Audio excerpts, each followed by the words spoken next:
종애돌이 10페이지.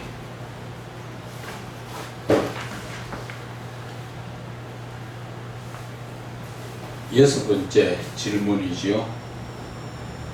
질문이 여섯 번째 질문입니다. 당신은 간절한 기도를 하는가? 여러분들이 지금 기도가 간절한 기도가 되는가 하는 것을 이야기합니다. 우리가 과거에는 참 하나님의 말씀이 귀하고 기도 많이 할 때는 참 많은 간절한 기도를 했지요. 살기도 어려웠고 힘들 때는 어떻게 됐든 하나님 앞에 매달리려고 좀 간절한 기도를 했는데, 그 기도에 응답받고 나서 지금 나라의 삶이 전부 풍족하다 보니까 하나님 앞에 기도가 그렇게 간절한 기도가 되지는 못해요. 과거에는 기도원에 가면은 많은 병을 고치려고 막 줄을 서가 앉아 있고 막 좀 거기서 한 달, 두 달씩 보따리 싸가 앉아 있고 했었는데, 지금은 그렇지는 못하지요. 뭐 문제가 조금 생기면 병원에 쫓아가고 약국에 쫓아가고 뭐 그래서 해결을 해버리니까 하나님 앞에 간절할 수가 없다는 거지.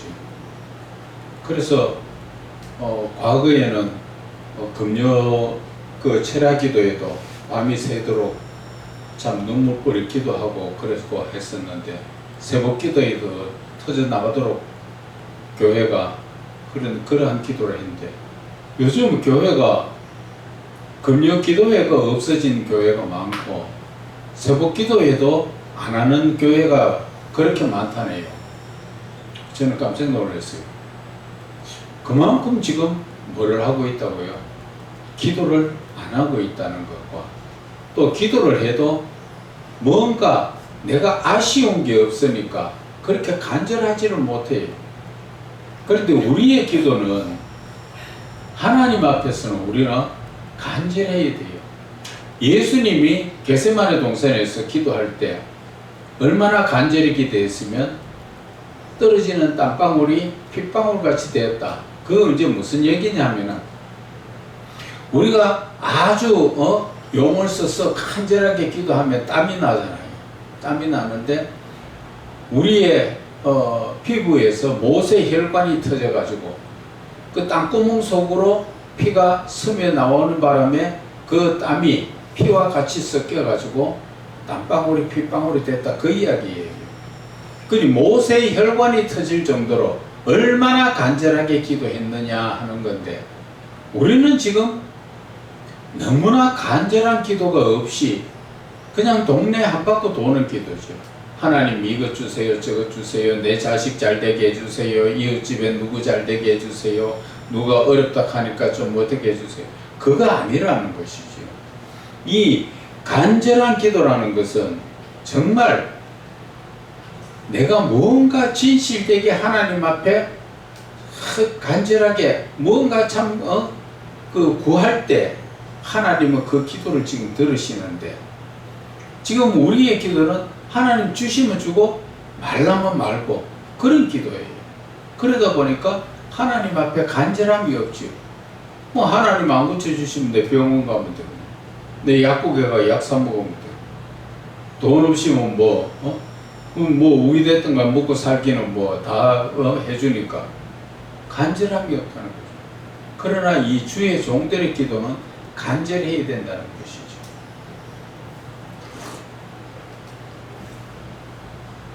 그래서 나는 너희를 위하여 기도하기를 시인은 죄를 여호와 앞에 결단코 범하지 아니하고 선하고 의로운 길을 너희에게 가르칠 것인지.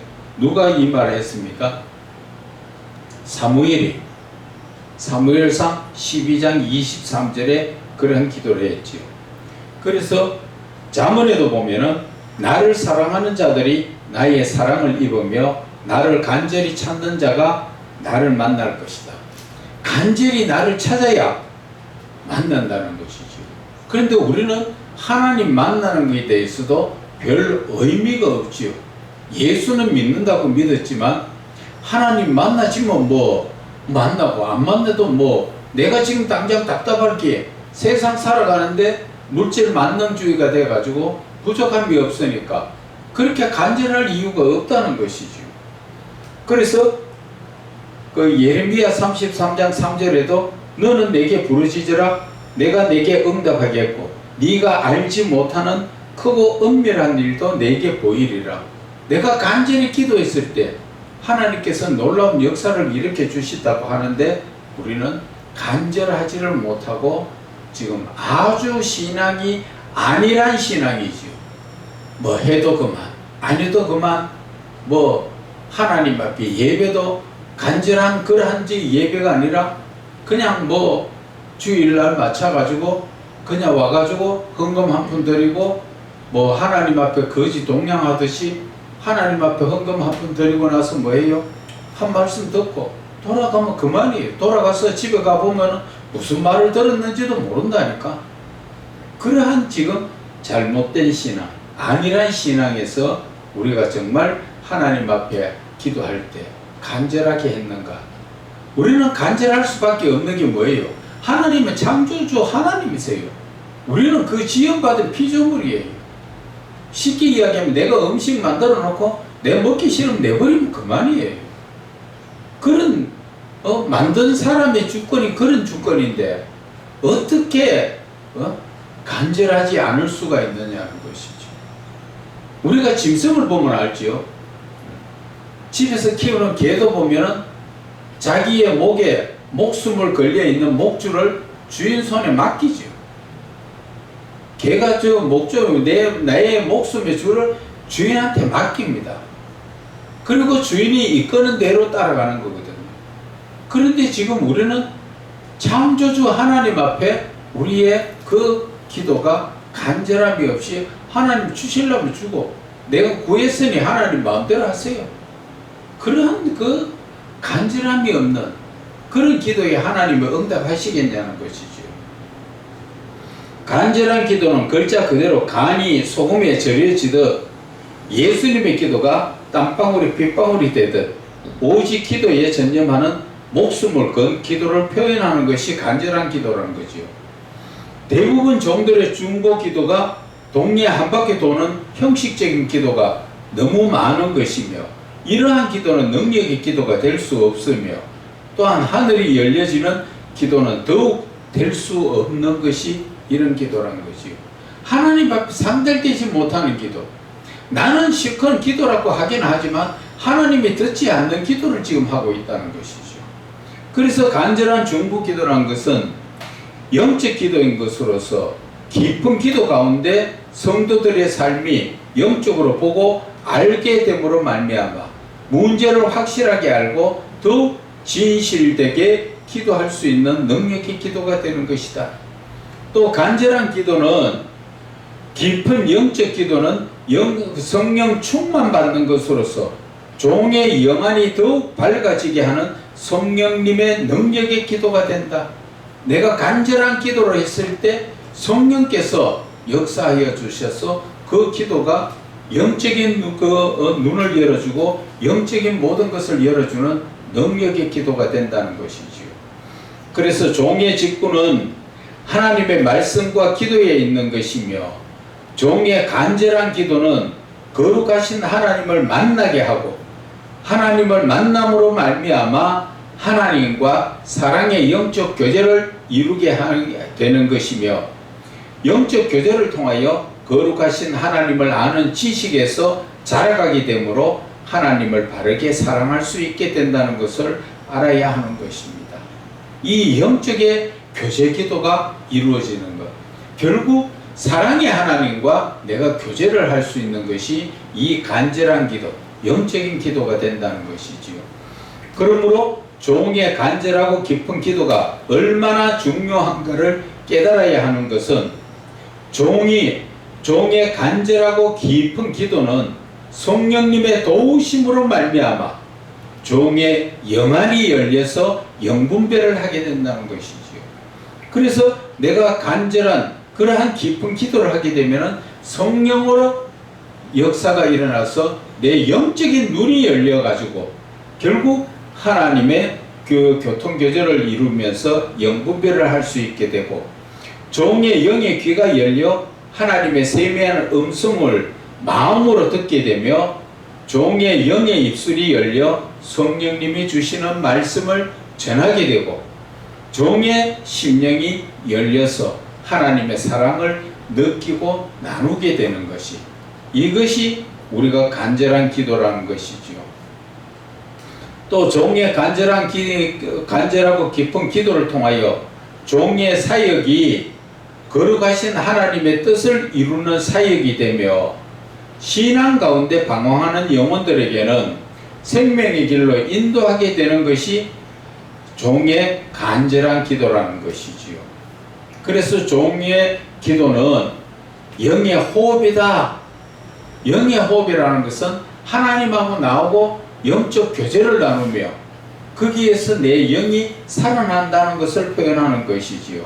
그래서 종이 간절하고 깊은 기도를 하지 않고서는 종의 영이 생명이 유지될 수 없는 것이며, 종이 간절하고 깊은 기도를 쉰다는 것은 그 종의 영이 죽어 있다고 볼 수 있으며, 기도를 쉬고 있는 종은 거룩하신 하나님의 능력이 종을 통하여 나타나기 힘든 것이다 하는 것을 말씀하시는 것입니다. 그래서 종의 기도는 영적으로 호흡하는 기도인데, 그것이 내가 하지 못할 때는 내 영이 죽었다. 그래서 기도를 쉬지 않는 종의 간절하고 깊은 기도는 세상에서 방황하는 많은 영혼을 거룩하신 하나님이 목적하신 구원의 길로 인도하게 되는 것을 말씀하시는 것이지요. 그래서 이러한 것이 종의 간절하고 깊은 기도의 힘이고 종의 영적 바른 사역의 기초가 되는 것이라는 것을 말씀을 드리는 것입니다. 12페이지 7번째, 당신은 성경 말씀 가운데서 하나님을 만나는가 하는 겁니다. 여러분들은 말씀 가운데서 하나님을 만납니까? 하나님을 만납니까? 제가 지금 여러 번 말씀드렸지만 요한복음 1장 1절이 뭐라 그랬어요? 말씀이 곧 하나님이라 그랬잖아요. 내가 성경을 펼 때 하나님을 만나는 거예요. 하나님과의 교제를 하는 거예요. 말씀이, 성경 말씀이 곧 하나님이시기 때문에 내가 성경을 펴가 본다는 것은 내가 하나님을 만나는 거죠. 누가 누구에게 말씀하시는 거라고요? 그렇죠. 하나님이 나에게 말씀하시는 순간이에요. 그런데 우리가 그것을 영적으로 못 느끼고 살기 때문에 성경 말씀 가운데서 하나님을 이야기하면 내가 하나님을 만났는가 안 만났는가 그렇게 생각할 때가 많지요. 그래서 태초에 말씀이 계시니라, 이 말씀이 하나님과 함께 계셨으니 이 말씀은 하나님이시니라. 14절에 말씀이 육신이 되어 우리 가운데 거하심에 우리가 그의 영광을 보니 아버지의 독생자의 영광이요 은혜와 진리가 충만하더라. 요한복음 1장 1절과 14절 말씀을 읽었지요.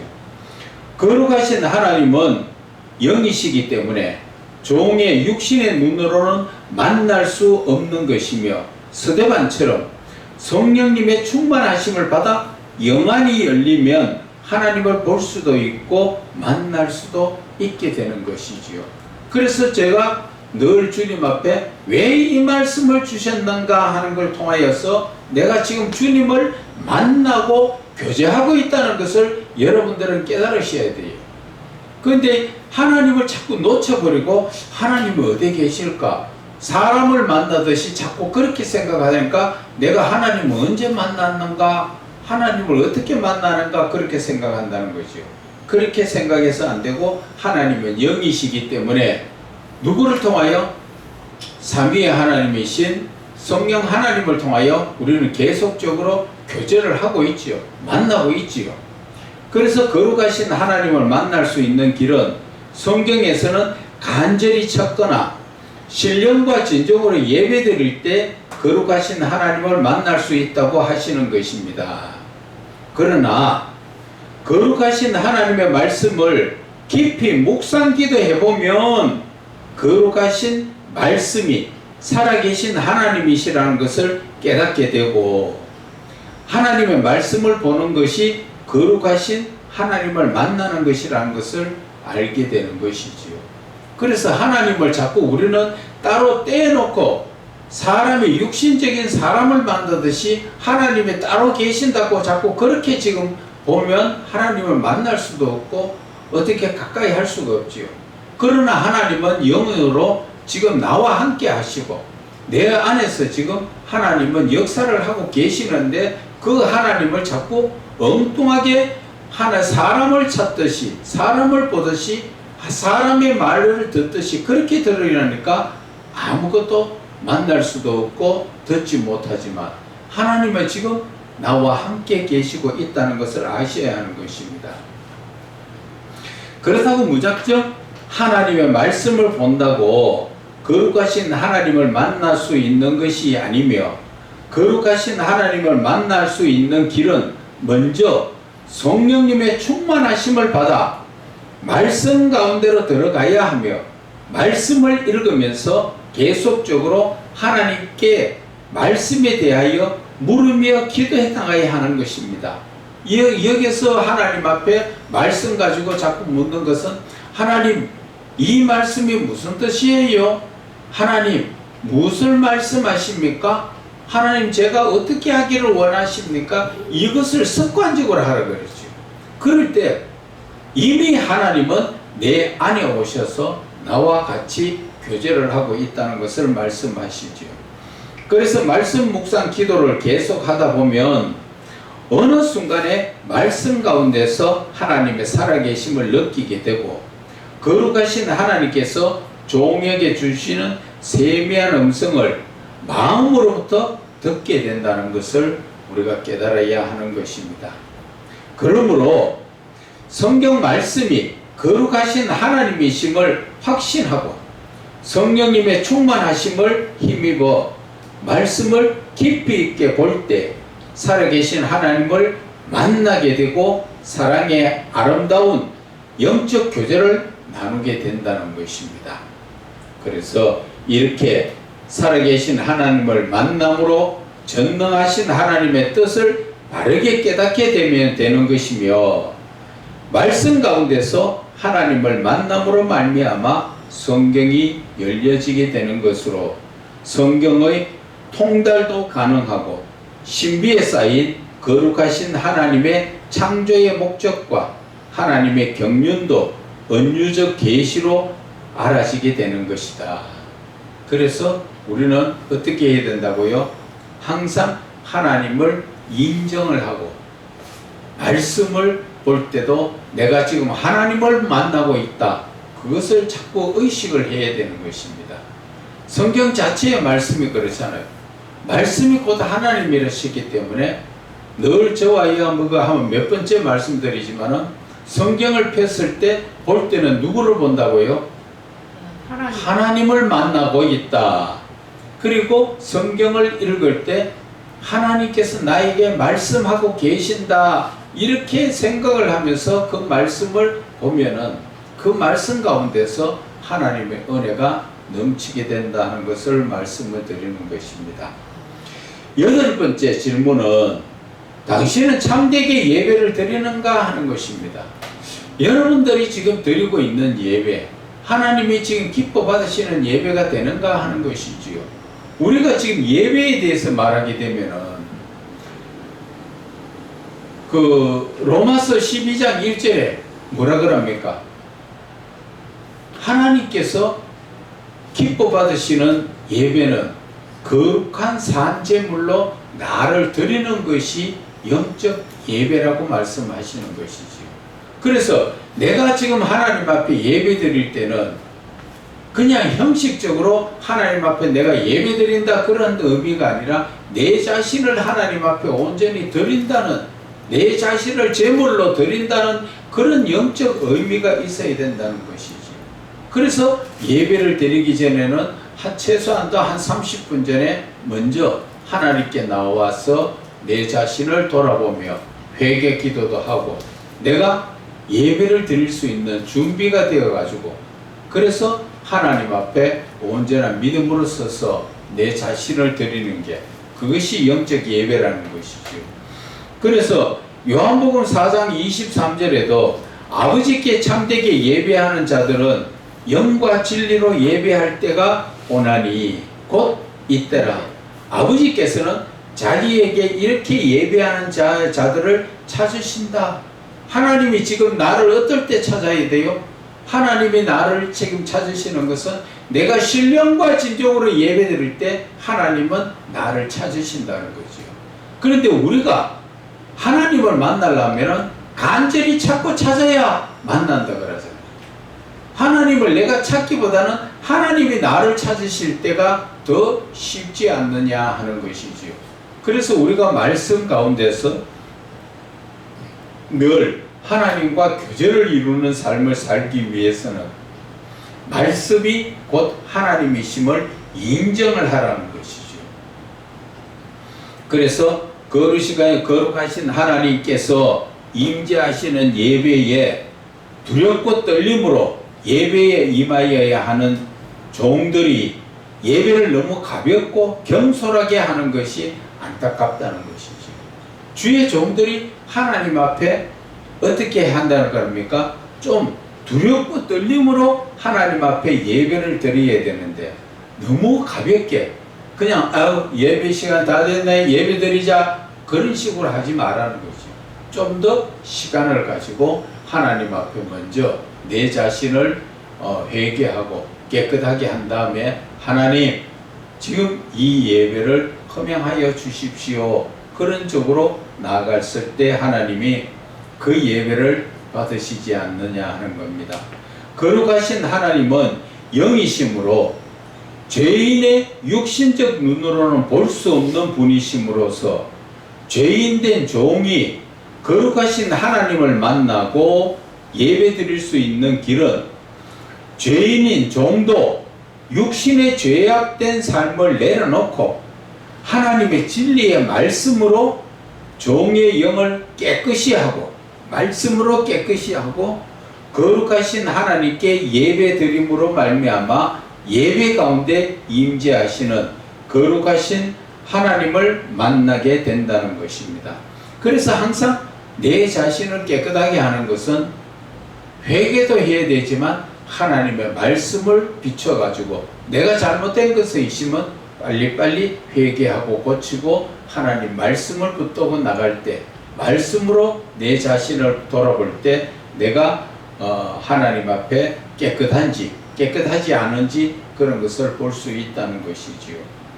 그래서 죄인된 종이 진리의 말씀으로 깨끗함을 입지 못하면 예배는 드려도 거룩하신 하나님은 임재하시지 않는다는 것을 우리가 아셔야 하는 것이죠.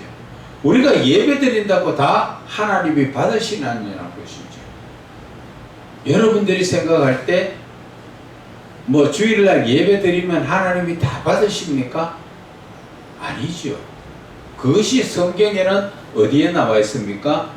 그건 가인과 아벨이 다 하나님 앞에 제사를 드렸지만 아벨의 제사는 받으시고 가인의 제사를 받지 않은 것은 아벨은 믿음으로 제사를 드렸고 가인은 믿음 없이 제사를 드렸다고 성경은 증언하는데 여기서 믿음이라는 의미는 죄를 떠난 거룩함을 의미하는 것입니다. 이 말씀 자체가 히브리서 11장 4절에 나오는 말씀이죠. 가인과 아벨의 제사. 그래서 내가 예배를 드릴 때 정말 내가 주일날 예배는 드리는데 하나님이 받으셨는가 안 받으셨는가를 봐야 하는 거죠. 내가 하나님이 받으신 예배가 아니면 하나님이 안 받으시는 예배는 내가 예배를 드려도 헛 예배를 드리는 거예요. 예물을 드려도 마찬가지예요. 내가 믿음으로 하나님 앞에 예물을 드리면 하나님이 그 예물을 받으시지만 내가 믿음 없이 그냥 기본적으로 내 생각적으로 하나님 앞에 예물을 헌금을 드리면 하나님 받으시냐는 거죠. 목사는 받지만 하나님은 안 받으신다는 걸 아셔야 돼요. 교회의 목사는 이런 헌금 저런 헌금 안 따지고 가져오면 다 잘 받지요. 그러나 하나님이 받으시는 이 헌금이 되어야 된다는 거죠. 그래서 내가 하나님 앞에 드리시는 이 예배에 그 예물이 하나님이 기뻐 받으시는가 하는 것을 우리는 잘 살펴야 하는 것입니다. 그래서 하나님 앞에 드려지는 예배, 아벨의 예배가 되어야 예물도 하나님이 받으시고 또 예배도 하나님이 받으신다는 것이죠. 그렇지 못하면 우리는 예배라고 드리기는 실컷 드리지만 하나님 안 받으시면 그거 헛예배잖아요. 안 그래요? 그래서 우리가 이 성경 말씀을 잘 살펴가면서 내 신앙적 삶을 살아야 한다는 것이지요. 그러므로 거룩하신 하나님께 드려지는 예배에 임할 때에는 종으로서 대제사장도 백성의 속죄보다 먼저 자기 죄를 위하여 매일 속죄제를 드리듯이 그 과거에 구약에서 제사장도 백성들의 죄를 속죄하러 하나님 앞에 나가지만 그보다 먼저 해야 되는 게 제사장 자신부터 하나님 앞에 속죄를 먼저 해야 된다는 것이죠. 다른 말로 말하면은 교회에서 예배를 드리더라도 예배를 인도하는 목사가 먼저 하나님 앞에 회개하고 자신을 깨끗하게 해야 된다는 것이에요.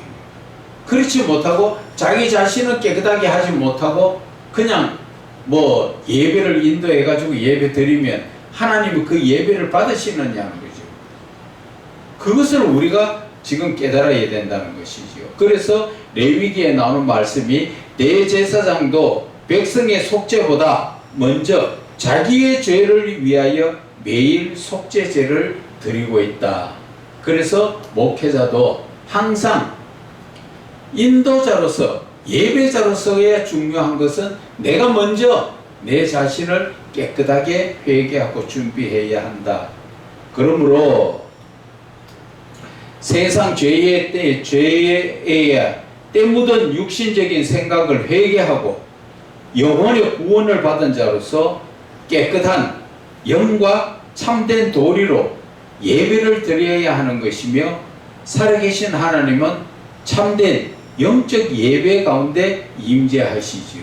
그래서 영과 진리로 예배하는 자를 하나님이 찾으신다고 그러죠.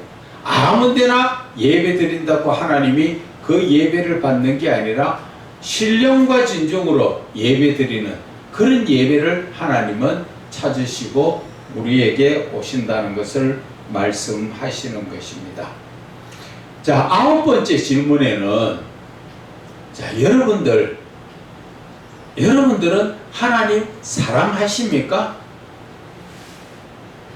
사랑합니다. 하나님을 사랑하는 것을 어떻게 나타낼 수가 있어요? 우리는 육신적인 사람이고 하나님은 영이시잖아요. 그 영이신 하나님을 사랑을 한다는 것은 어떻게 나타내는 겁니까? 내가 그냥 말로만 사랑합니다 하면 사랑이 됩니까? 말씀으로. 요한복음 15장 그 10절 이하에 보면은 하나님을 사랑하는 것은 바로 하나님의 계명을 지키는 것이 사랑이라고 그랬어요. 그래서 하나님의 계명을 지키는 것이 하나님을 사랑하는 것이고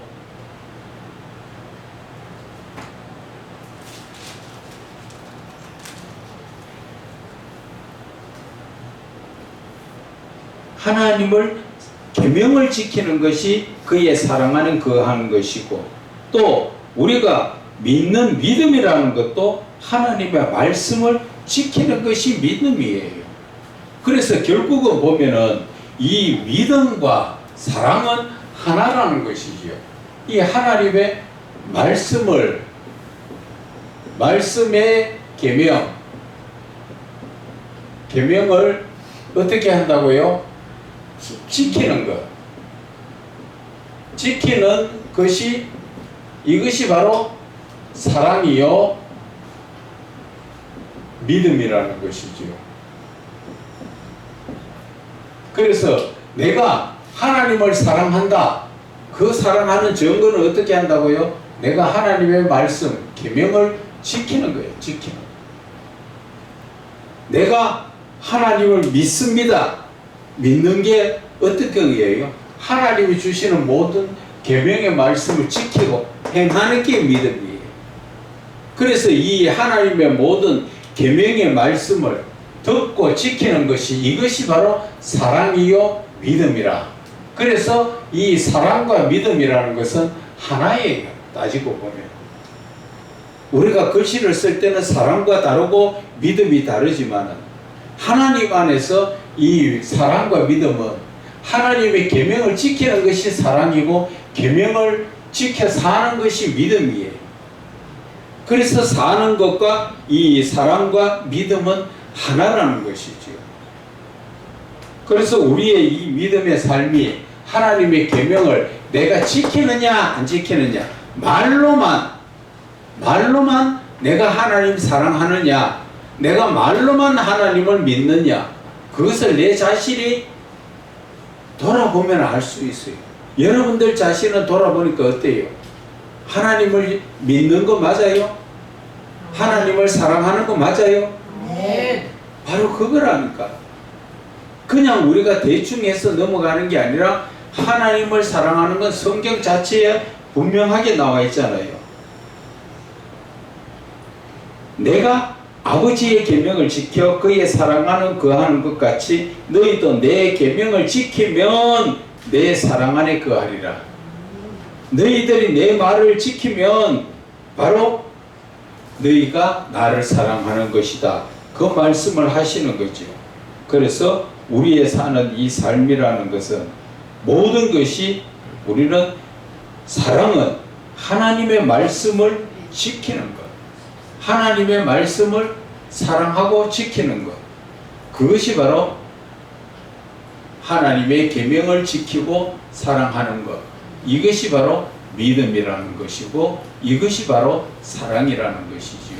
그래서 저번에 아까도 어떤 분이 말씀했지만 하나님을 사랑하는 게 어떤 것인가? 우리는 일반적으로 많은 분들이 하나님을 사랑합시다. 아멘. 이웃을 서로 사랑합시다. 아멘. 그런데 그 사랑을 어떻게 해야 되느냐는 것이죠. 그것이 바로 계명을 지키는 것. 하나님께서 주신 모든 말씀을 내가 듣고 지키는 것이, 그것이 바로 계명이요, 그 사랑이요, 바로 믿음이라는 것이지요. 그런 것을 우리가 구체적으로 알지 못하다 보니까 막상 물으면 대답을 못하고 입에 울물 뿌릴 때가 많다는 것이지요. 그래서 우리는 그러한 삶이 아니라는 것이지요. 그래서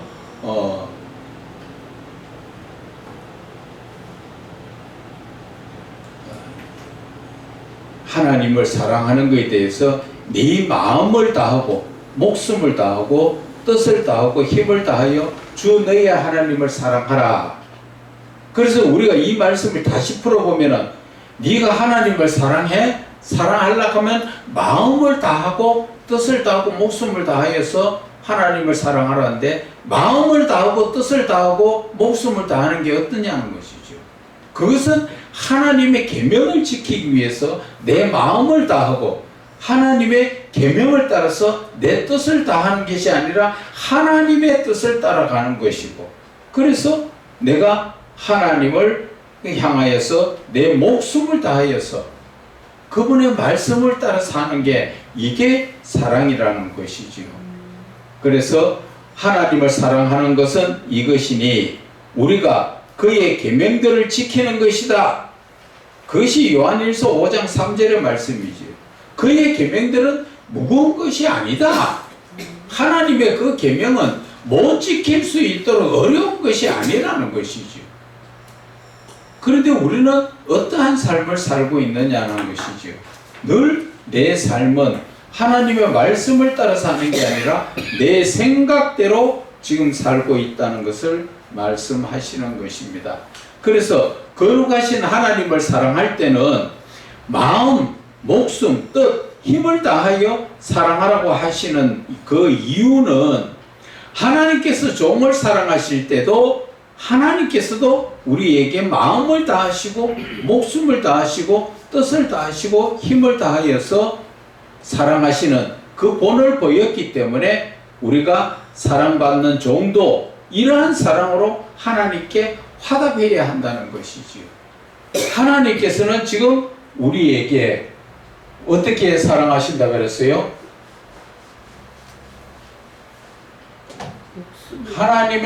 우리에게 하나님의 마음을 다하시고 목숨을 다.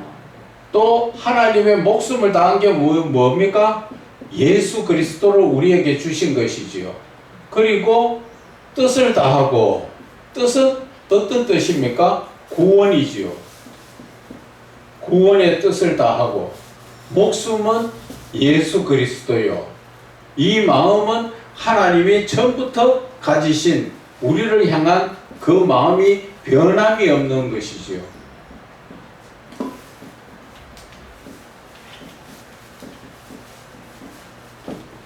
그리고 힘을 다하여라는 뭡니까? 힘을 다하여는 것은 내가 실질적으로 행함을 이야기하는 거지. 행함을.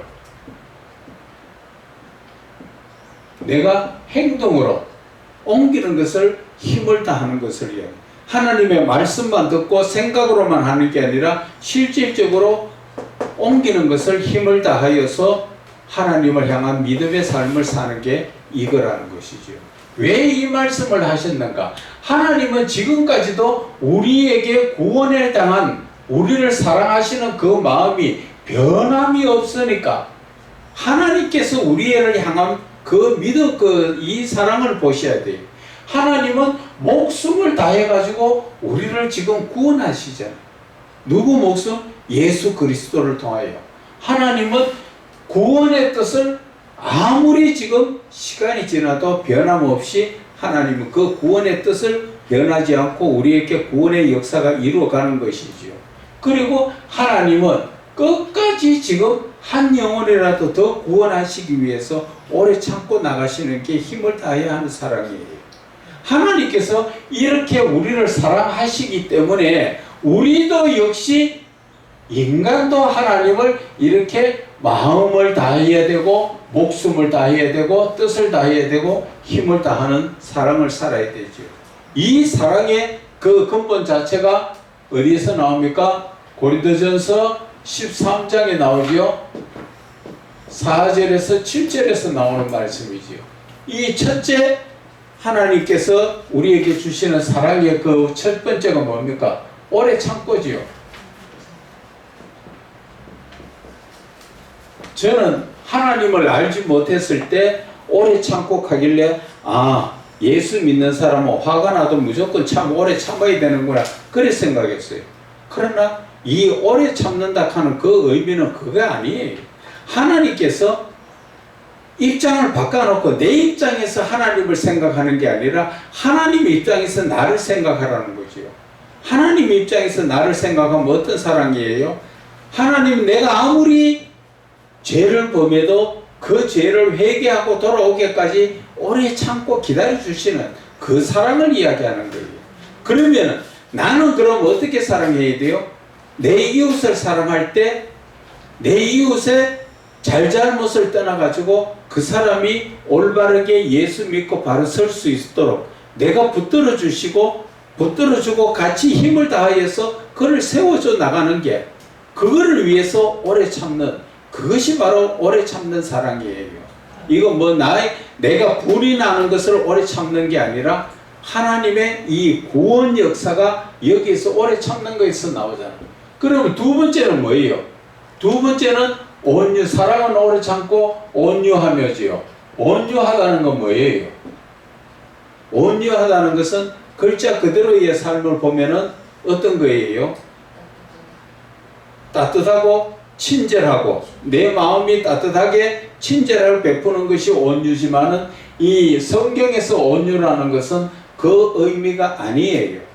그 온유라는 것은 바로 많은 생명을 구원하기 위해서 내 목숨을 버리는 거예요. 이 온유한 사랑이라는 것은 내 하나의 목숨을 버려서 많은 영혼들을 구원할 수 있도록 내 자신을 드리는 게 이게 온유한 거예요. 이 온유한 거는 성경에 두 사람이 나오지요. 두 분이 나오는데 누구예요? 예수님 모세요. 예수님과 모세가 온유하다 그랬지요. 모세가 왜 온유합니까?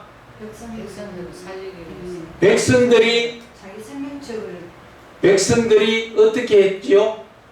우상을 만들어 놓고 섬길 때 하나님께서 그것을 다 쳐가 멸하시려고 할 때 모세가 하나님 앞에 기도하죠.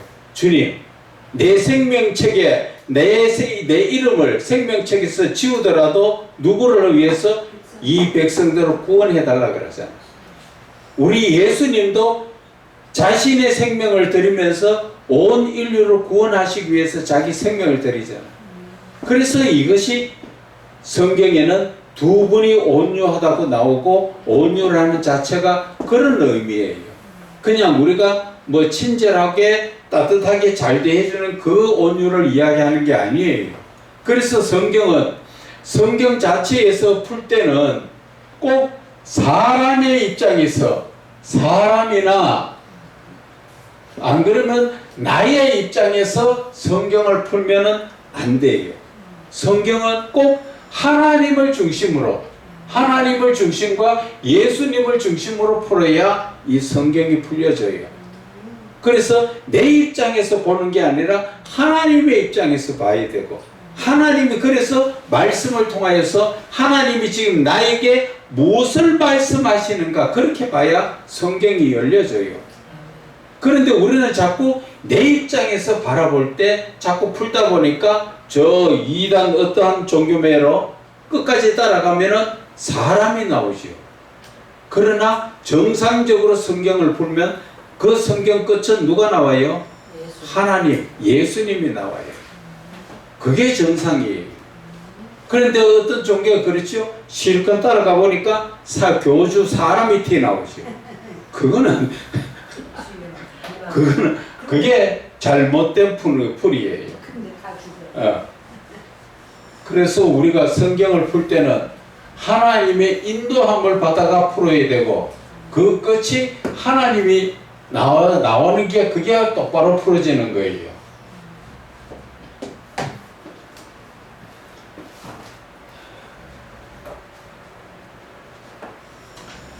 그래서 종으로서 거룩하신 하나님을 사랑한다는 증거는 이웃 사랑에서 나타나는 것으로서 보는 바 그 형제를 사랑하는 자는 사랑하지 않는 자는 보지 못하는 하나님을 사랑할 수 없다.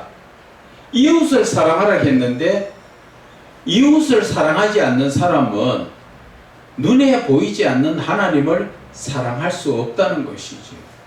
그러면은 우리는 지금 사랑이라는 자체가 어떻게 해요? 눈에 안 보이는 하나님을 어떻게 사랑할 것이냐? 하나님께서 내 이웃을 내 몸같이 사랑하라 그랬으니까 우리는 내 이웃을 내 몸같이 사랑해야 한다는 것이지요. 14페이지입니다.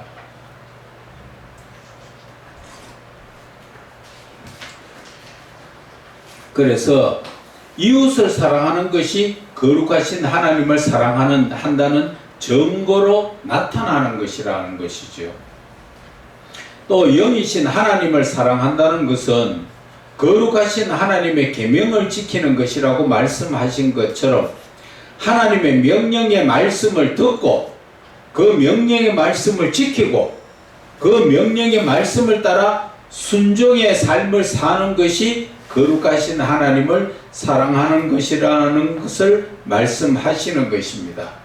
그래서 눈에 보이지 않는 하나님을 사랑하는 것은 내가 지금 대하고 만나고 있는 성경을 통하여 하나님께서 지금 하시는 모든 말씀을 듣고 지키고 순종하는 삶을 사는 것이 바로 하나님을 사랑하는 것이다. 그러므로 하나님을 사랑한다는 것은 절대 순종에서 나오는 것으로서 거룩하신 하나님의 말씀에 불순종하는 종이 어떻게 하나님을 사랑한다고 할 수 있겠느냐는 것입니다. 내가 하나님의 말씀에 불순종하면서 하나님을 사랑한다. 그건 거짓말이죠.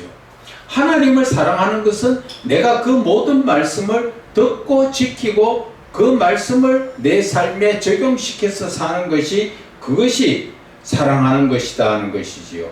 결국 종의 믿음이라는 것은 거룩하신 하나님의 말씀에 순종함으로 믿음이 자라는 것이고 또 순종은 하나님을 사랑함으로써 더욱 아름다운 사랑의 열매를 맺으며 영원한 생명을 얻게 되는 것이라는 것이지요. 그래서 종의 믿음이라는 것은 거룩하신 하나님의 말씀에 우리는 믿음으로 순종하며 그 하나님의 사랑 가운데 있는 것, 그것이 바로 우리가 믿음의 열매, 사랑의 열매라고 말할 수 있는 것이죠. 자, 이제 14페이지 10번째, 당신은 기름 부으심을 체험했는가 하는 것입니다. 여러분들은 기름 부으심을 체험했습니까? 아멘. 이 기름 부으심이라는 것은 성령 충만에 좀 더 충만함을 말하는 것이지요. 쉽게 말하면은 기름 부으심이라는 것은 그때부터 성령이 나를 이끌어 가시는 것을 기름 부으심이라고 말하는 거예요. 우리가 성령 충만함까지는 받는데 내가 성령에 이끌림 받지 못할 때가 많지요. 그것은 왜 그럴까요? 충만하지 않았어. 내 자아가 강해가지고, 쉽게 이야기하면 내 생각이 자꾸 너무 강해서 내 생각이 앞서가니까 성령의 충만함이 왔다가도 기름 부으심을 받지 못하지요. 기름 부으심이라는 것은 내 자신을 성령 하나님께서 완전히 이끌어 가시는 것이에요. 우리가 육신적으로도 그렇죠. 기름 부음을 받으면 그때부터는 하나님의 이끄심을 받는 거예요. 육신적으로도 마찬가지예요. 우리가 성경에 보면 나오지요. 다윗이나 또 그 솔로몬이나 그 모든 그 선지자들이 기름 부으심을 받잖아요. 기름 부으심을 받고 나면 어때요? 그때부터 하나님의 이끄심을 받는 거예요. 그것처럼 저와 여러분들도 성령 충만한 가운데서 기름 부으심을 받으면 그때부터는 하나님이 나를 이끌어 가시는 거예요. 그런데 우리는 그 이끌림을 받지 못하는 것은 성령 충만함 받는 가운데서도 자꾸 기름 부으심에 따라서 순종하지 못하고 내 지금 자아가 너무 강하고 내 생각이 너무나 강하기 때문에 하나님의 뜻을 따라 가지 못하는 것이지요. 자, 우리가 지금 성령의 기름 부음을 확실하게 여러분들이 지금 받으셨죠? 언제 받으셨죠? 기름 부음을 언제 받으셨어요? 날마다 받고 있어요. 날마다 받지만은 그 전에 확실하게 받은 거는 목사 안수 받을 때 받았죠. 또 전도사를 임명받을 때 받았죠. 이미 너는 내 것이다 택함을 받았잖아요. 그러면 그때부터 누가 이끌어 간다고요? 하나님. 성령 하나님이 이끌어 가시는 거예요. 그게 기름 부으심이에요. 그럴 때마다 우리는 어떻게 해야 돼요? 성령 하나님이 주시는 모든 그 영적인 부분을 따라가야 되죠. 그런데 우리는 그것을 가지 못하도록 자꾸 나를 막는 것들이 많지요. 로마서 7장 17절에서 20절의 말씀처럼 내가 원하는 것은 하지 않고 원하지 않는 것을 하는 것은 누구라고? 내 속에 거하는 죄라는 놈이 하나님께로 못 가도록 자꾸 이렇게 할까 저렇게 할까 잡생각을 자꾸 주는 거죠. 그래서 성령 보유 그 성령의 기름 부으심을 여러분들은 이미 받았는데 그것을 지금 못 느끼고 있고 그 기름 부으심을 따라 살지 못하고 있다는 것이에요. 그래서 이는 아론의 아들들의 이름이며 그들은 기름 부음을 받고 거룩하게 구별되어 제사장 직분을 위임받은 제사장들이더라. 이 제사장이 되면은 그때부터 누가 이끌어가요? 하나님의 영, 하나님께서 성령이 이끌어 가시는 거지요.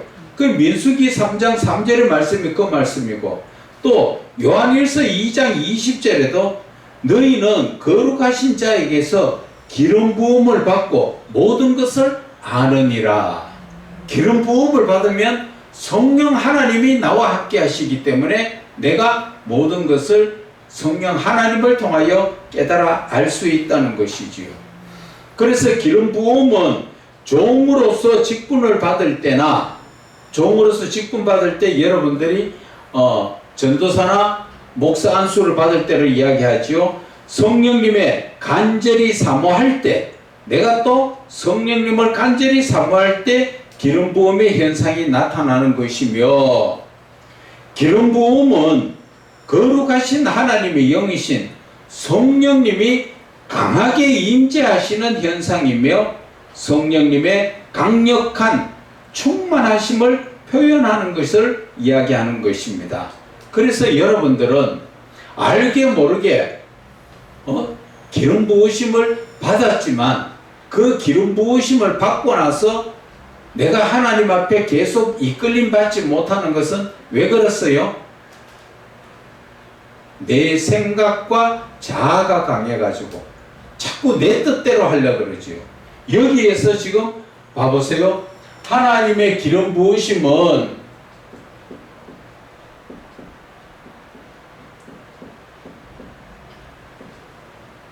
나를 이끌어 가시지요. 그런데 내가 기름 부음을 받고도 내가 이 하나님께로 이끌림 받지 못하는 건 왜 그래요?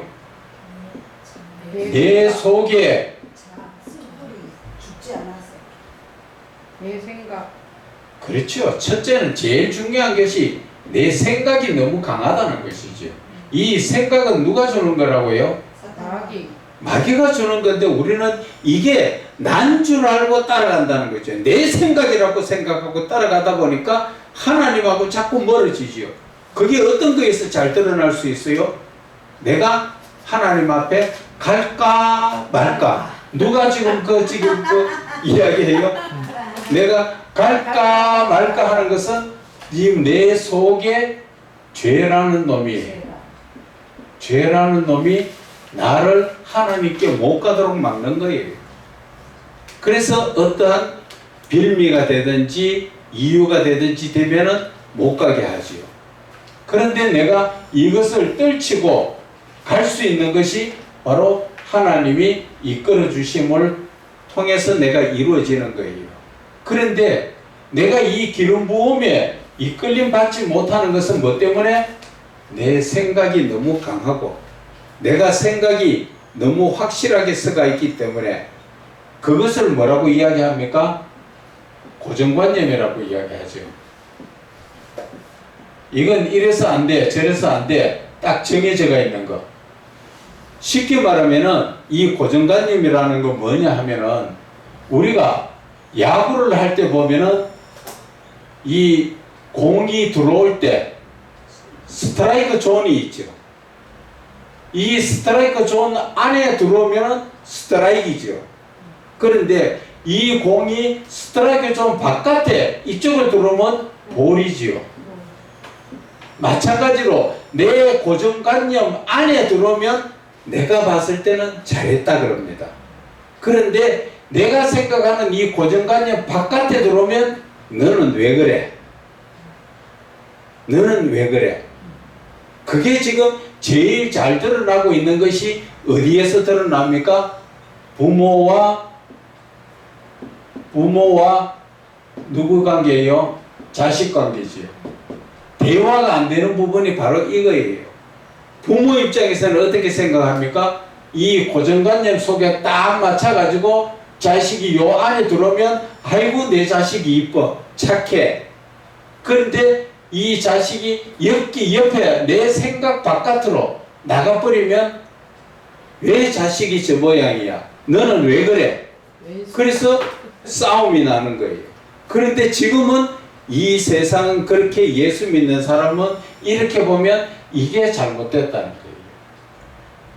자식이 이 엄마 생각 바깥에서 나가도 그럴 수 있구나. 이게 뭐예요? 사랑 가운데서 자식 사랑 가운데서 첫째가 뭐예요? 이해하는 거예요. 이해를 하기 때문에 엄마의 생각을 떠나서 다른 생각을 해도 그전 같으면 야 너는 왜 그래? 하고 나무래지만 지금 이 사랑 안에서 이해를 하면 그럴 수 있네. 그래야 자식하고 부모하고 대화가 되는 거예요. 그래서 자식하고 부모하고 대화가 안 되는 거는 자꾸 엄마는 내가 부모라는 입장을 자꾸 생각을 하고 있고 자식을 자꾸 그냥 내 새끼라고만 보고 있으니까 대화가 안 되는 거예요. 어릴 때는 젖먹일 때는 새끼가 내 말하는 대로 듣고 안 되면 내가 엉덩이라도 때려가면서 하면 되지만 크면 그게 됩니까? 그때는 엄마가 자식을 맞춰줘야 돼요. 그래야 대화가 돼요. 부모 자식 간에 대화가 안 되는 게 바로 그런 거예요. 예수님이 우리에게 오실 때 하나님으로 오셨잖아요. 하나님으로 오셨지만 우리에게 대할 때 하나님으로 대했습니까? 우리에게 인간의 입장으로 같이 맞춰가지고 육신의 옷을 입고 오셨기 때문에 인간하고 예수님하고 대화가 되는 것이에요. 하나님의 입장으로 왔으면 하나님하고 인간하고 대화가 됩니까? 안 되죠. 그래서 이 예수님의 사랑은 눈높이적 사랑, 낮추어 준 거예요. 예수님의 입장에서 우리를 본 게 아니라 우리 입장에서 예수님이 봐주신 거예요. 쉽게 말하면은 자식의 입장에서 자식을 보는 거지 부모 입장에서 자식을 보는 게 아니란 말이에요. 부모 입장에서 자식을 보니까 늘 부딪혀요. 그래서 이 부모와 자식이 대화가 되려면 내가 자식이 때로는 친구가 돼야 돼요. 친구가 돼야 이해가 갑니다. 이해가 가야 말문이 열려지고 대화가 되는 거예요. 그런데 자꾸 자식을 어릴 때 키우던 자식으로 생각해가 자꾸 자식을 억지를 하면은 됩니까? 솔직한 얘기로 어릴 때는 초등학교 다닐 때만 해도 엄마가 통제가 되죠. 그런데 지금은 어때요? 지금 엄마 수준 가지고 자식 통제 못해요. 자식한테 답으로 배워야 돼요. 학문적으로는.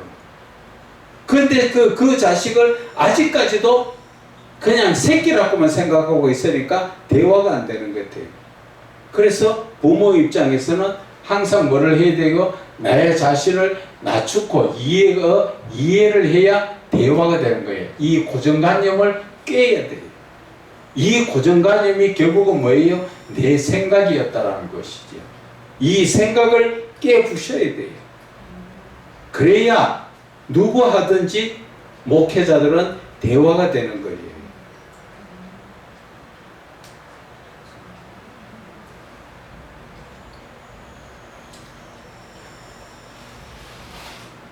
자, 기름 부음에 대해서 말씀하다 보니까 옆으로 많이 나가버렸는데 아론의 아들들의 이름이며 그들은 기름 부음을 받고 거룩하게 구별되어서 제사장 직분을 위임받은 제사장들이다. 기름 부음을 받으면 그때부터 내가 내 것이 아니라 하나님의 것이라는 것이죠. 그래서 너희는 거룩하신 자에게서 기름 부음을 받고 모든 것을 아느니라. 요한일서에서 말씀하신 것처럼 성령의 기름 부음은 성령께서 우리를 가르치신다는 것을 말씀하시지요. 그래서 기름 부음의 종으로서 직분을 받을 때나 성령님을 간절히 사모할 때 기름 부음의 현상이 나타나는 것이며 기름 부음은 거룩하신 하나님의 영이신 성령님이 강하게 임재하시는 현상이며 성령님의 강력한 충만하심을 표현하기도 하는 것이다. 그래서 14페이지 밑에 종으로서 성령님의 임재와 충만하심을 입지 못한다면, 종으로서 성령 충만을 받지 못하고 임재를 못 느끼면 거룩하신 하나님의 일을 감당하기 어려운 것이다. 그래서 성령님의 인도하심을 받지 못하면 선지자들이 내 이름으로 거짓 예언한 것하고 똑같다는 것이죠. 주의 종들이 성령으로 인도함을 받지 못하면 하나님의 그 말씀을 깨닫지 못함으로써 그 예레미야 말씀이지요. 선지자들이 내 이름으로 거짓 예언한다. 나는 그들을 보내지도 아니하였고 그들에게 명하거나 이르지도 아니했지만 우리는 성령에 이끌림 받지 못하고 누구에게 이끌림 받아요? 눈에 보이지 않는 어둠의 세력들에게 이끌림 받아서 하나님 일이라고 한다고 하지요. 그러다 보니까 목회자들이 보이는 게 뭐가 보입니까? 성령에 이끌림 받지 못하고 목회를 하니까 목회자들 눈에 뭐가 보입니까? 사람이 보입니다. 뭐가 보인다고요? 사람이 보입니다. 사람이 보입니까? 네. 목회자들 쓰여 성령에 이끌림 받지 못하고 목회를 하면은 돈만 보입니다. 돈만 보여요. 사람을 보는 게 아니라 돈으로 보는 거예요. 그렇죠. 바로 일이 된다는 거죠. 성령에 이끌림 받지 못하면은 목회자들이 하는 것이 결국은 이 세상 마귀들이 제일 좋아하는 돈을 바라보게 되어 있다는 것이지. 그래서 성도 하나하나가 하나님의 그 귀한 어린 양으로 보이는 게 아니라 돈으로 보인다는 거죠. 그래서 어떻게 해야 저 양을 잘 삶아 먹고 어떻게 해야 털을 잘 깎을까? 나의 유익만 생각하는 거예요. 이해 가십니까?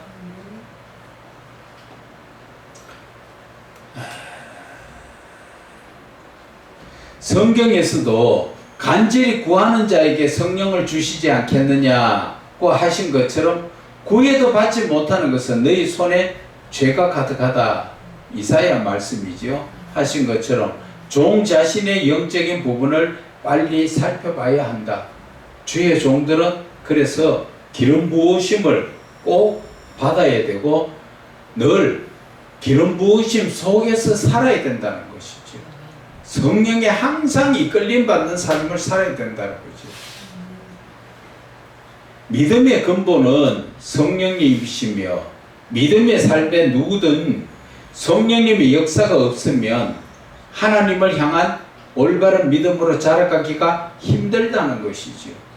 그래서 우리 믿음이라는 것은 기독교에서 믿음이라는 것은 항상 성령의 이끌림을 받아야 되고 성령 없이는 믿음이 자랄 수가 없어요. 그래서 우리가 항상 성령 충만함을 받아야 된다.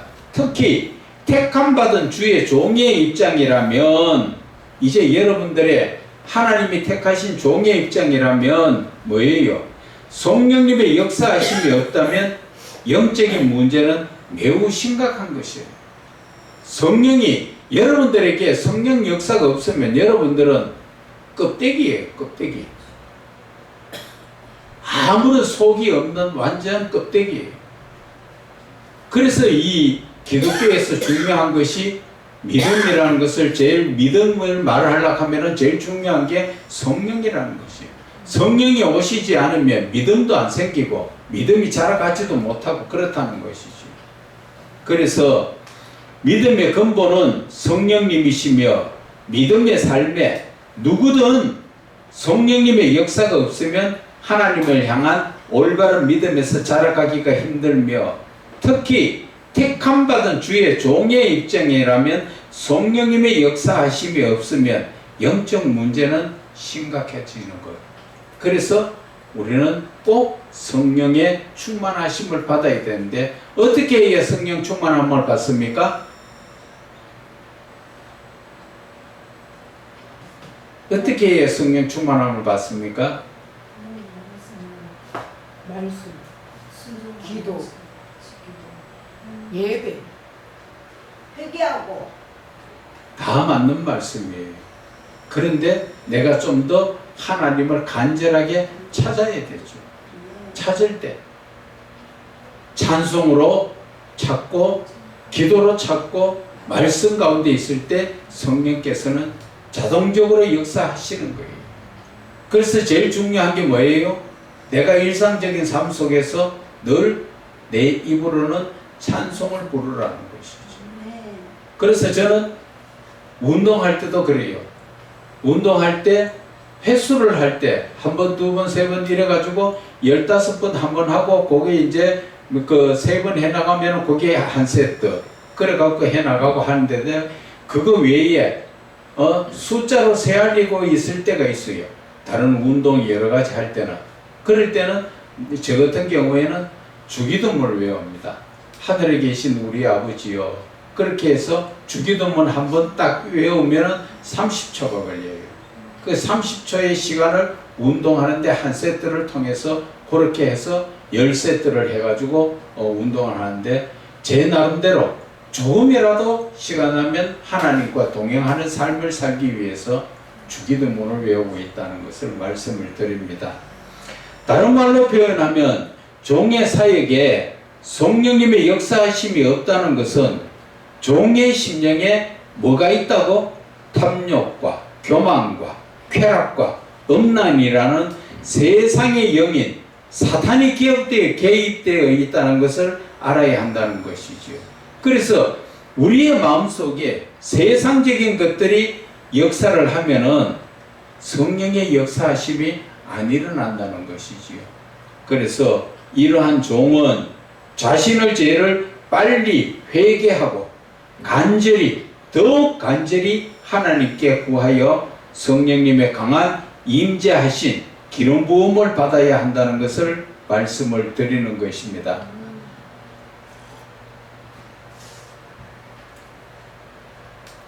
자, 15페이지 11번째 질문입니다.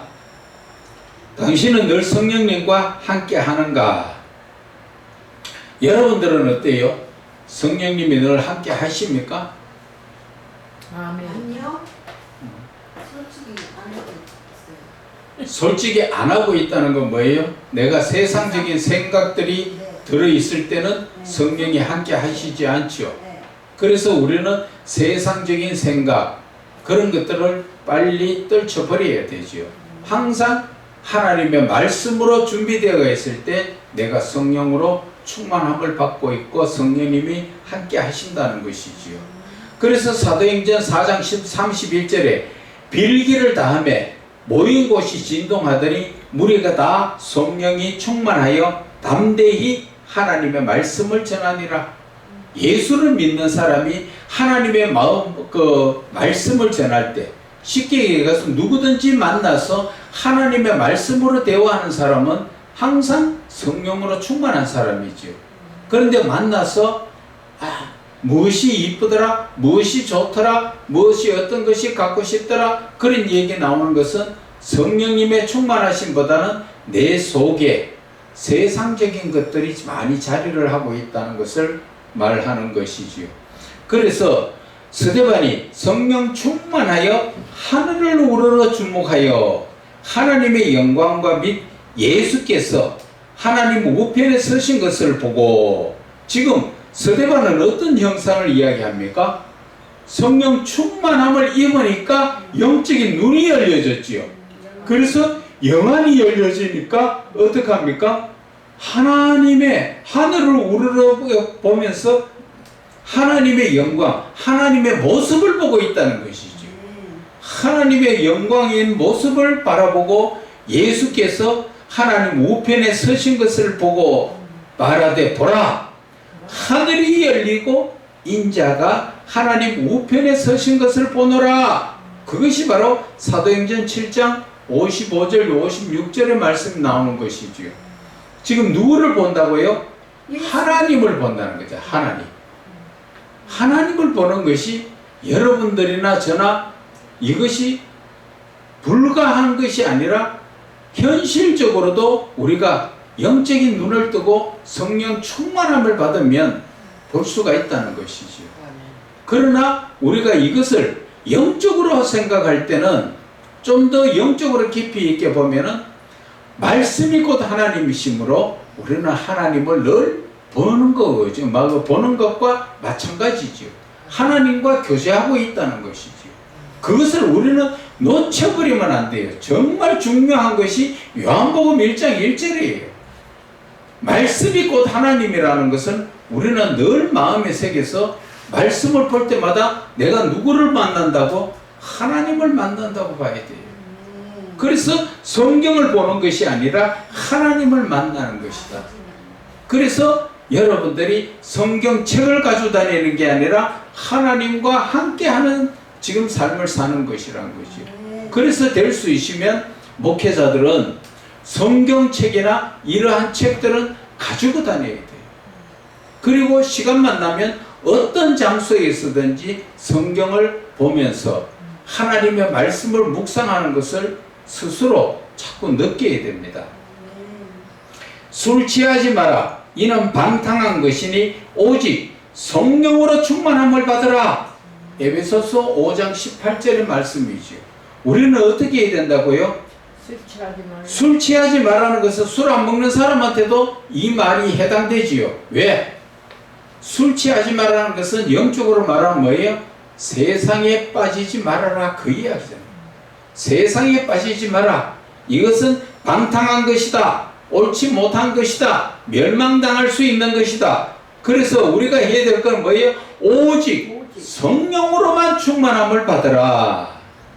주의 종으로서 성령 충만하신 가운데 산다는 것은 영적으로 늘 깨어있는 상태인 것이며 세상적인 금전이나 물질에 유혹되지 않고 거룩하신 하나님의 말씀을 붙들고 자신을 지켜나가고 있다는 것을 증거하는 것이라는 것이에요. 그래서 종이 성령으로 늘 충만하지 못하다는 것은 세상 사탄의 영이 틈탄다는 것을 이야기하죠. 어느 누가 그랬어요? 아나니아와 삽비라가 사탄의 밥이 되어버렸죠. 어떻게 해서 그렇게 됐어요? 성령 충만함을 받아가지고 하나님의 말씀을 따라서 어떻게 했습니까? 밭을 팔아가지고 가난한 자에게 나눠주려고 제자들의 발 앞에 돈을 갖다 놓으러 갔는데 가기 전에 사단이 들어와서 조금 훔쳐라 하니까 사단의 말을 듣고 훔치는 바람에 결국은 성령을 속이는 죄, 성령을 속이는 죄로 인해서 그는 죽임을 당했지요. 둘 다 부부지간에. 그래서 성경은 우리가 선줄로 생각할 때 생각하는 자는 넘어질까 조심해라. 무슨 말이냐 하면 성령의 충만함을 받았다고 내가 성령 충만함을 받아서 다가 아니라는 거지요. 이 말씀과 연관된 말씀이 어디에 나옵니까? 욥기 1장에 보면 나오지요. 하나님의 아들들이 하나님 앞에 섰는데 거기에 사단도 거기에 왔더라. 거기 와서 뭐합니까? 하나님께서 사단에게 네가 어디로 갔다 왔느냐? 세상을 두루 다니다 왔습니다. 하나님의 영과 그 하나님의 아들들이 있을 때 사단도 같이 있다는 걸 알아야 돼요. 사단이 어디 멀리 떨어져가 하나님하고 멀리 떨어져 있는 게 아니라 영적인 존재로서 이 하나님의 영들과 같이 거기에 휩쓸려 있다는 것이죠. 그래서 선줄로 생각하는 자는 넘어질까 조심하라고 경각심을 주는 것이며 성령 충만함에 대하여 안일한 생각을 하는 종은 자신의 성도들까지도 넘어지게 만드는 죄를 범하게 한다는 것이지요. 성령 충만함에 대하여 안일한 생각, 아이고 성령 충만 안 해도 돼. 그런 목사들이 어떤 것들을 많이 합니까? 제가 알고 있는 어떤 목사님들은 다단계를 지금 성도들을 많이 끄다 넣어가지고 교회가 다 무너졌죠. 목사도 다단계 해가지고 결국 꼴받고 거기에 돈 좀 있는 성도들까지 다 끌어들이고 집어넣어가지고 다단계 해가지고 다 끌어넣으니까 결국 교회가 망하는 거예요. 그리 다단계는 왜 갑니까? 돈에 욕심이 나서 누가? 목사가. 뭐를 해야 되는데? 성령 충만해야 되는데 사단 충만해가지고 돈 충만하려고 하다가 결국 나만 죽는 게 아니라 다른 사람들까지도 다 죽게 되었다는 것이죠. 그래서 종의 믿음의 현실에서 늘 성령 충만한 가운데 살지 못하면 거룩하신 하나님의 일에 열정이 없고 대충적으로 한다는 것이고 어쩔 수 없이 하는 형식적이라는 것과 죄를 지적하는 율법적이게 되는 것이고 죄를 지적하는 율법이라는 건 뭐예요? 그것이 바로 우리가 지식적 성경을 충만하기 때문에 그렇게 되는 것이지요. 그래서 이러한 상태는 기분이 상하고 남을 판단하게 되므로 결국 분쟁이 일어나 다툼으로 이어지게 되는 것으로서 이미 세상의 영이 종에게 틈을 탄 것이다. 그래서 주의 종들이 영적으로 늘 깨어 있었는데 아차 순간에 아나니아와 삽비라처럼 어둠의 세력이 들어오듯이 목사들 속에도 쉽게 들어온다는 것이죠. 성령으로 충만함을 받으면 먼저 가슴이 뜨거워지지요. 나도 모르게 좀 뜨거운 걸 느끼고 더운 것을 느끼지요. 그런 부분도 있습니다. 거룩하신 하나님의 일이 기쁘고 즐거워서 스스로 하고 싶은 마음에 불이 붙어서 모든 일이 사랑 가운데서 자원하여 하게 되므로 힘도 들지 않는다는 것이요. 그러나 성령 충만하지 않으면 억지로 하게 되고 왜 나만 하게 되느냐고 저 어떤 집사는 안 하고 왜 나만 시키느냐고 자꾸 그런 식으로 잘못되는 것이죠. 그래서 성령 충만함을 받아야 하는 중요한 이유는 성령 충만으로 말미암아 종의 영안이 열려지는 것으로서 성과 악의 영의 분별함을 하게 되는 것이고 성령 충만함을 받으면 어떤 때가 된다 그래요? 선악을 분별하는 영을 우리가 받게 된다는 것이지요. 그리고 또한 영적인 것을 보게 되고 영적인 일을 생각하게 되는 것이며 성령의 인도하심에 따라 영적인 일을 할 수 있게 된다는 것이죠. 그래서 우리가 성령의 충만함을 받으면 모든 것들이 영적인 부분이 시작되는 거예요. 영적인 부분이. 성령의 충만함을 받지 못하면 영적인 부분이 충만하지도 못하고 시작이 되지를 않지요. 그래서 거룩하신 하나님의 일을 종이 하는 것이 아니라 성령 충만함을 받으면 하나님께서 모세를 통하여 광야에서 이스라엘을 이끄시듯이 성령이 나를 이끌어가는 것이지요. 종을 통하여 하나님께서 직접 하고 계신다는 것을 느끼게 되고 영적 세미한 부분까지도 느끼며 깨닫고 알게 된다는 것이지요. 성령 충만함을 받으면 그때부터는 내가 하는 것이 아니라 하나님이 하신다는 것을 우리가 깨닫게 된다는 것이죠. 아멘. 성령 충만하지 않으면 내가 하려니까 덜 힘들고 짜증나고 해도 기분도 안 좋지요. 그러나 성령 충만함을 받으면 내가 하는 게 아니라 하나님이 직접적으로 하신다는 것. 또 성령 충만함은 지식의 충만인 것으로서 성경의 말씀이 열려짐으로 거룩하신 하나님 아는 지식에서 바르게 자라갈 수 있게 된다는 것이지요. 그래서 우리가 성령 충만함을 받는다는 자체가 얼마나 중요한가를 말씀하는 거예요. 그래서 우리가 예수를 믿는다면 항상 우리는 성령 충만함을 받아야 된다. 그래서 성령 충만함이 나를 언제나 믿음으로 이끌어간다는 것을 말씀하시는 거예요. 오늘은 여기까지요. 그런데 지금 궁금한 거 있거나 질문이 있으면